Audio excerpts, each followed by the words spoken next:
ఒక్కరు పట్టించుకోవట్లేదు, ఒక్కరు పట్టించుకోవట్లేదు, ఒక్కరు పట్టించుకోవట్లేదు, ఒక్కరు పట్టించుకోవట్లేదు. 2 కాళ్ళు డెడ్ అయ్యి బయట ఉన్న గవర్నమెంట్ హాస్పిటల్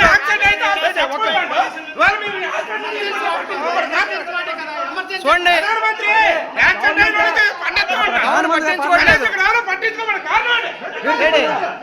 ఎవరు పట్టించుకోవట్లేదు అయ్యా. చూడండి హాస్పిటల్ మొత్తం ఖాళీగా ఉంది, ఒక్కసారి ఎవరు పట్టించుకోవట్లేదు.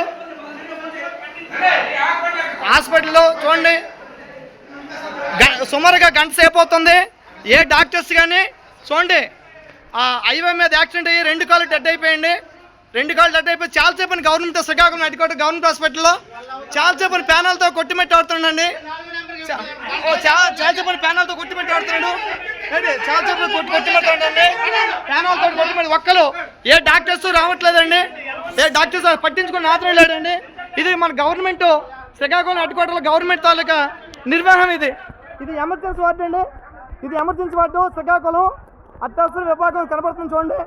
ఇది పరిస్థితి అండి, ఇది పరిస్థితి.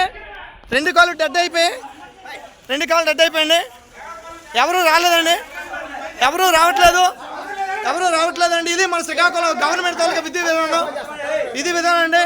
చూడండి ఈ 2 కాళ్ళు ఇదిగోండి, ఎవరు డాక్టర్స్ కానీ స్టాఫ్ కానీ ఎవరు పట్టించుకోవట్లేదండి.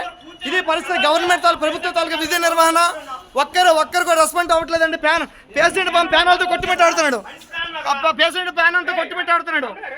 కొద్దిగా చూడండి సార్, ఇది మన ప్రభుత్వం నిర్వహణ, ప్రభుత్వ హాస్పిటల్ నిర్వహణ. ఇది ఈ రెవెన్యూ ఎవరైతే ఆరోగ్య మినిస్టర్ గారు ఎవరున్నారో దీని మీద స్పందిస్తానికి కోరుచున్నామండి. మేము వైజాగ్ వెళ్ళిపోతున్నామండి, ఇక్కడ ఎవరు పట్టించుకోక వైజాగ్ వెళ్ళిపోతున్నామండి. ఎక్కడ తీసేయండి, మా బడి తీసేయండి, వైజాగ్ తీసేయండి అమ్మా.